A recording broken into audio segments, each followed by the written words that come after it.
Amber lost her battle with cancer just 3 months ago after a 2-year fight. She was only 31 years old, and we had 8 wonderful years together as a married couple. Throughout this time, I always believed that Kyle, my brother, would be the one to support me. But instead, he turned out to be one of those people who thought they knew better than me what I wanted. The cancer started in her breast but spread everywhere. Amber did everything the doctors recommended: chemotherapy, radiation, surgery. But nothing helped.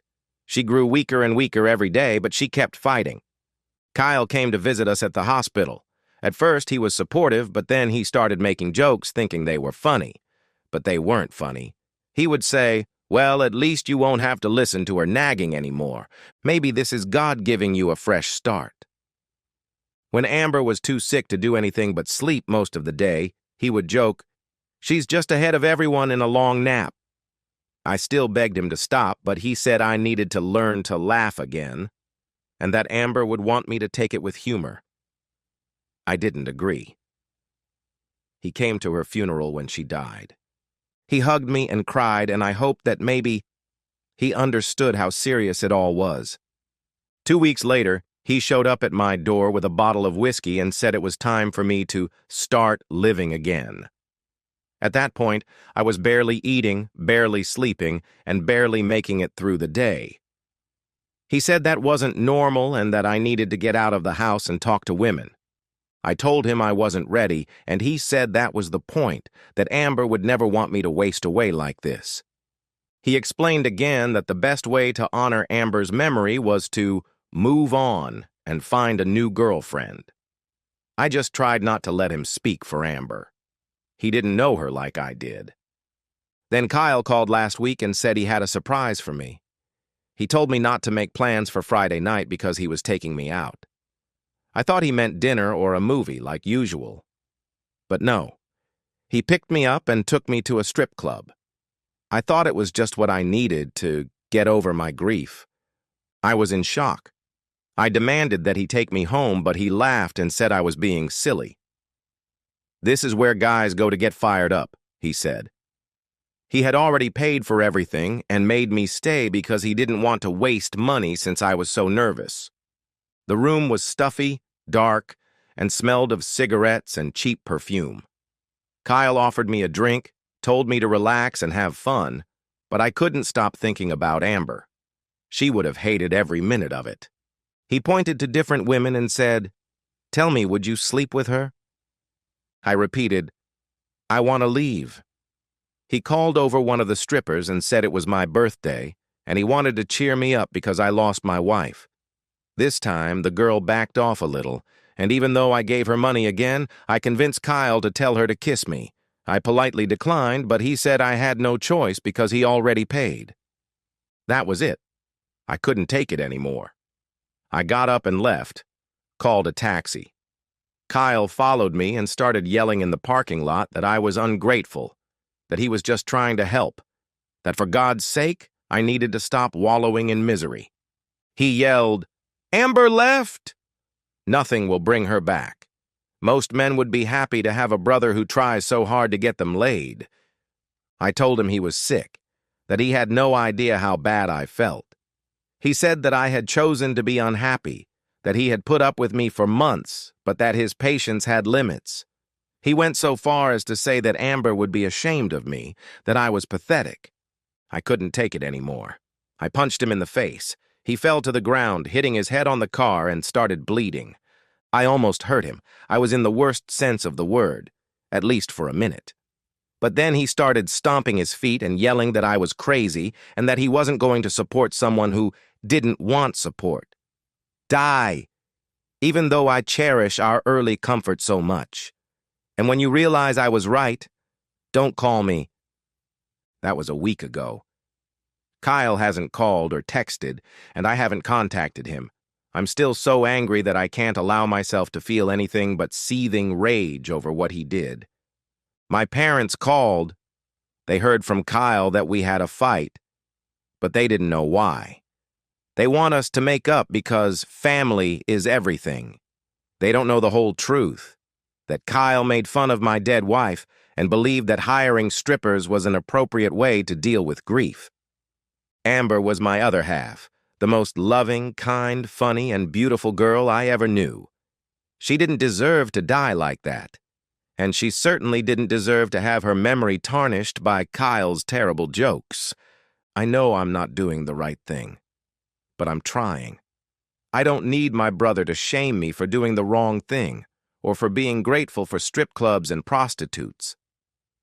In Kyle's eyes, he was always the smartest guy in the room.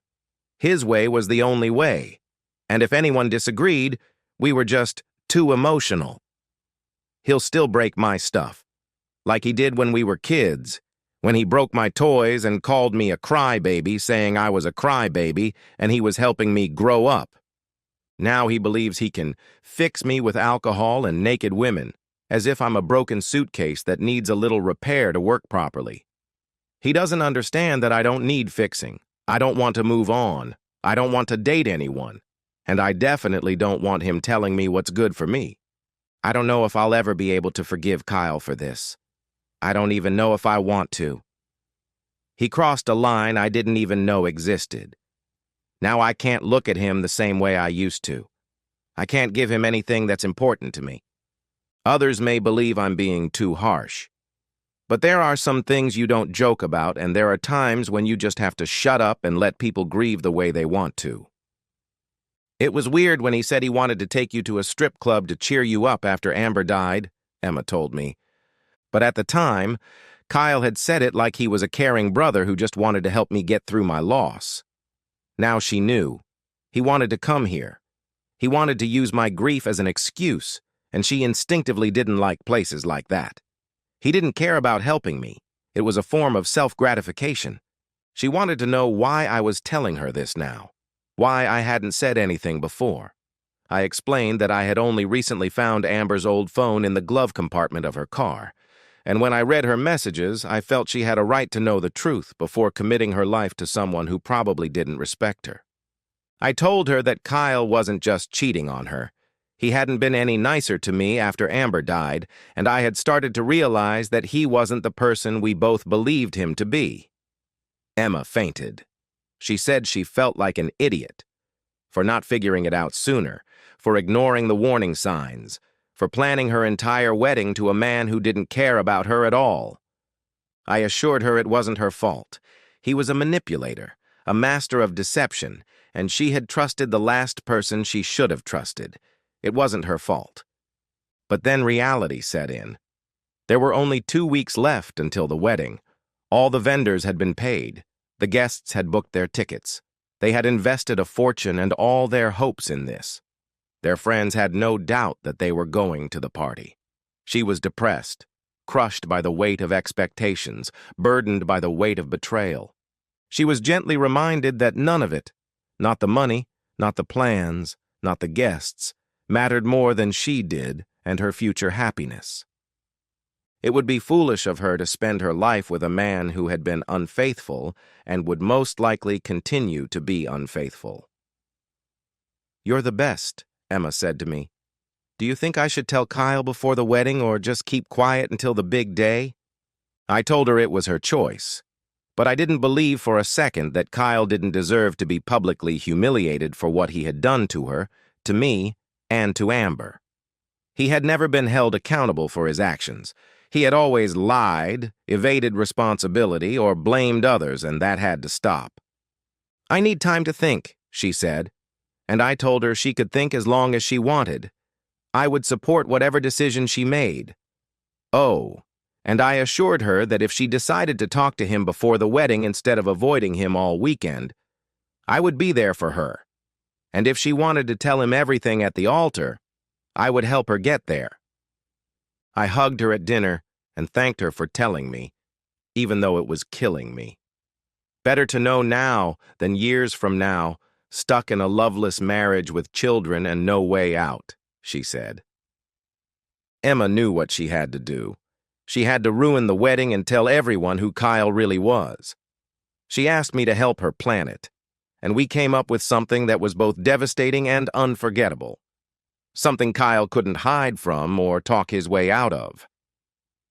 Emma wanted every guest to see who Kyle really was before they looked at him and listened to him swear love, loyalty, and honor. She wanted him to feel the same shame she, Amber, and I had felt. It was one of the simplest and most brilliant plans. She would wait until they announced their wedding and then, well, you know, officially it would sound like, if anyone knows of a reason why these two, etc., she would say, and then she would say something at her own wedding.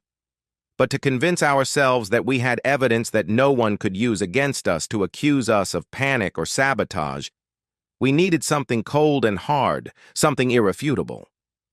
When we were in the planning stage, Emma came up with the idea of printing out Kyle's text messages and putting the pieces of paper in the bouquet, 26-year-old Hagewood wrote in an email.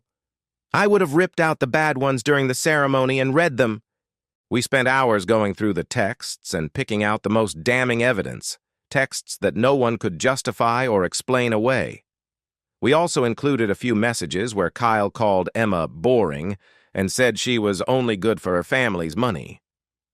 We chose the one we believed he wouldn't constantly change after the wedding. There were also some completely disgusting messages full of stories about his other affairs. Messages in which he bragged about how he had cheated on Emma, cheated on her, and managed not to get caught. Emma printed these messages on thick paper. We folded them and sealed them in a protective plastic bag so they wouldn't ruin the dress, and, following tradition, hid them deep in the bouquet so no one could see them. We printed enough copies so she could hand them out to the guests, and no one could deny the truth of what they read. 2 weeks after the ceremony, Emma's parents booked a luxurious wedding venue. About 150 guests gathered in the hall, relatives, friends, colleagues. Our parents and Kyle's best man sat in the front row. Kyle grinned at her from the damn altar like a smug bastard, with his usual smug expression, a malicious, condescending smirk that never seemed to leave his face because he was too good to be hurt. Emma was radiant in her wedding dress. She walked down the aisle with her father, smiling, but I looked into her eyes and saw how nervous she was. When she reached the altar, Kyle leaned over, kissed her on the cheek, and said something to her. She flinched. I didn't hear what he said. The ceremony began like any other. The officiant spoke in a monotone voice about love, trust, and the sanctity of marriage. I slumped into my chair, steam coming out of my ears, furious at the irony. Kyle had turned his back on us in every sense of the word he had used in his speech.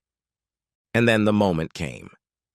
The priest asked, "If anyone here knows why these two should not be married, speak now or forever hold your peace." There was a pause, and then Emma raised her hand. "I do know," she said, quite loudly and clearly.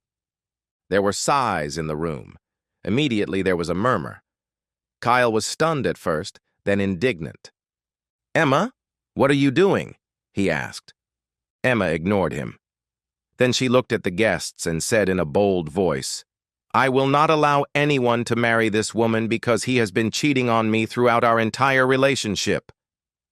"That's a lie!" Kyle shouted. "Emma, you're out of your mind!" But Emma was ready.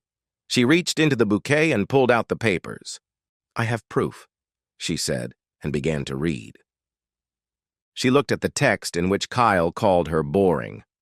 The one where he said he was marrying her for her family's money. The one where he promised to keep cheating on her after the wedding. The room fell silent, and the silence was deafening. Or it would have been, if not for the echo of Emma's words repeating Kyle's words of hatred. Then she handed out copies to everyone in the front row and asked people to pass them on. The guests began to read for themselves. Faces changed. Surprise, disgust, disbelief. Some simply got up from their seats and quietly left. Others just froze in their seats. Kyle grabbed the papers, but she backed away, continuing to read. More lies, more betrayal, more details about his affairs. Kyle turned beet red. He yelled at Emma to stop disgracing herself, begged her to think about their families and their future. Emma didn't stop.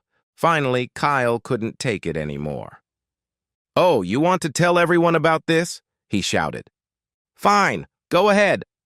And then he exploded. He yelled at Emma that she was cold and boring, that he had only asked her to marry him so her father could help him with his career. "You write some crap, but at least I'm still healthy as a horse," he shouted. He said she wasn't pretty or interesting enough for him to leave her. At that, Emma's father jumped up and yelled at Kyle. "If you ever talk to my daughter like that again, I'll knock all your teeth out, you little bastard." Then my father stood up and started yelling at Emma's father. Chaos ensued. Both families were yelling, hurling accusations and insults. A few guests tried to calm us down, but most just stood there in shock. The wedding ended in complete disaster, but there was something about it. It seemed like justice had been served. Emma took off her wedding ring and threw it at Kyle. It hit him in the chest and fell to the floor with a crash. With tears of anger in her eyes and fire in her throat, she said to him, "I never want to see you again, and I hope everyone here never forgets who you really are." She gathered her dress around her and, turning to leave, lifted the hem and didn't look back. Her parents and bridesmaids followed her, while Kyle stood at the altar with the ring in his hand, surrounded by groomsmen, distraught relatives, and the remnants of what should have been one of the best days of his life. Half the guests had already fled in tears and horror. The rest whispered among themselves, stunned by what they had seen. Kyle. And then Kyle, damn it, stammered, and somehow blurted out that the girl had gone crazy and that he wasn't to blame. But no one believed him, not after his own text messages were read, with their explicit and unabashed details of his infidelity. The waiters quickly began clearing away the decorations and folding up the tables. My parents came over to us. My mother was pale as a ghost in shock. "Have I ruined my reputation?" she whispered, and then she started talking about how ashamed and humiliated she was, and how she still couldn't believe that Kyle had really done all those terrible things. Of course, my father defended him as best he could, grumbling about young people making mistakes and implying that Emma had overreacted. But his mother quickly put him in his place, explaining that what Kyle had done was unacceptable. Before I left, I went to see Kyle. I looked him in the eye and told him that this was the price he paid for treating people like disposable trash. He had signed his own death warrant by acting like a jerk. But as always, Kyle deflected the blow by saying that I had ruined his life because I showed the message to Emma. He said that I was just angry and jealous because I lost Amber and couldn't stand seeing someone else happy. I turned to him and snapped, "You didn't lose everything you had, Kyle. You threw your life away for lies and deceit. I'm just glad Emma found out before she wasted her future on you." He hissed that I would regret what I had done, and that he would tell everyone that I was just a bitter widower, incapable of being happy for others. Then I turned away and left him there, among the ruins of his broken marriage and his ruined reputation. For the first time in a long time, I felt something like justice. For Emma and Amber, for all the people Kyle had hurt with his selfish and reckless actions. Yesterday, Emma called me. She was crying so hard that I could barely understand what she was saying. After a few minutes, she spoke and said something that made my head spin. Emma told me that before the wedding she had been tested for sexually transmitted infections, just in case. And now we got the results. And please, how is this possible? It's HIV. The doctor said that based on the viral markers and how early she could have been infected, the infection most likely occurred in the last couple of months, which makes Kyle the culprit. The following conversation took place between us. I asked, "Are you sure? You slept with him because he definitely didn't sleep with you. He said you were his first." Emma sighed and said that was ridiculous. No one had been in bed with her in the last 5 years, and she could prove it because she got tested before every new partner. My next question was unnecessary. "But why do you have it?" She replied that she had no idea, but she had taken 3 different tests, one at 3 different clinics, and they all gave her the same diagnosis. Her doctor wasted no time in starting antiretroviral therapy, The good news was that her viral load was still low. The infection had been detected at an early stage. But the treatment would be lifelong. Her entire future had been destroyed because of Kyle's lies. Emma called him, but he didn't answer. She texted him and even went to his house. His neighbors said they hadn't seen him in several days and his car was gone. Her only reaction was tears and an admission that she had been calling him for a week. I replied, "I'll try to find him and make sure he gets tested and call the women he slept with." But I also wanted her to take care of her health. She replied that the doctor was understanding and the treatment was already working, but emotionally she was devastated. She asked the question I feared most. Do you believe that Kyle knew he was sick and slept with me to infect me, or did he not care and didn't go get tested? I told her it didn't matter. Whether it was intentional or thoughtless recklessness, it didn't matter. Kyle was guilty, regardless of the circumstances. On the day I received Kyle's last letter, I spent hours trying to find him. I went to his job, but he hadn't been there for over a week. I saved his ass and then recommended him, but I needed him to be approved, Mr. Trump said, implying that he was facing dismissal. I contacted some of his friends, but many had turned their backs on him after the nightmare wedding. One of his co-workers finally told me that Kyle had moved to another state and was hiding out at one of our cousins' houses, and that he was apparently going to wait until the scandal blew over. I dialed the number our cousin had given me. I opened up to him, told him that Kyle needed to get tested, that he might have infected a lot of other people, and that lives were probably at stake. My cousin promised to pass the message on to Kyle, but warned me that he was furious, unable to think clearly, and unable to control his emotions. I didn't care. What mattered wasn't how Kyle felt, but what I needed to do. If he didn't take action, he could be criminally charged with intentionally spreading a deadly virus. Kyle called 2 days later. He was drunk, slurring his words, and angry. "Go to hell, it's all your fault that I'm here. You ruined my life and everything that happened to me. You're to blame for this." He repeated the same words he had said before. Then I finally told him the truth. I told him that Emma had contracted HIV. He paused before responding. Then he repeated everything again, denying it, accusing Emma of making it all up to get attention and sympathy. He said she was trying to make him look even worse. I told them it was the saddest thing I had ever heard. Emma had no reason to lie and make up something so serious about their breakup other than to maintain the appearance that their marriage was wonderful and everything was fine at home. I told him not to be so selfish and to think about the 11 prostitutes he could have infected. "I'm healthy," Kyle stammered. "And anyway, HIV is for other people, not someone like me." I told him that many people with HIV don't experience any symptoms and that he could have been walking around for months without even knowing he was infected. But he still denied it and accused me of being dramatic. I said, "If you don't get tested, I'll call the health department and tell them you're not getting tested, and they'll take you out of here. They may require you to get tested and to tell your partners." He tried to make me feel guilty by saying I was disgracing the family. I told him straight up, saving lives is more important to me than saving your reputation. In the end, he agreed to get tested. He said it was just to prove Emma was lying and shut everyone up. He even promised to demand an apology if the results came back negative. He called 3 days later. But this time, he was sober. And his voice? It was completely different. No yelling, no bravado. He sounded empty, devastated. He said his virus test came back positive. The doctor told him his viral load was very high, indicating that he had probably been infected for several months, or even longer, and all that time he had been highly contagious.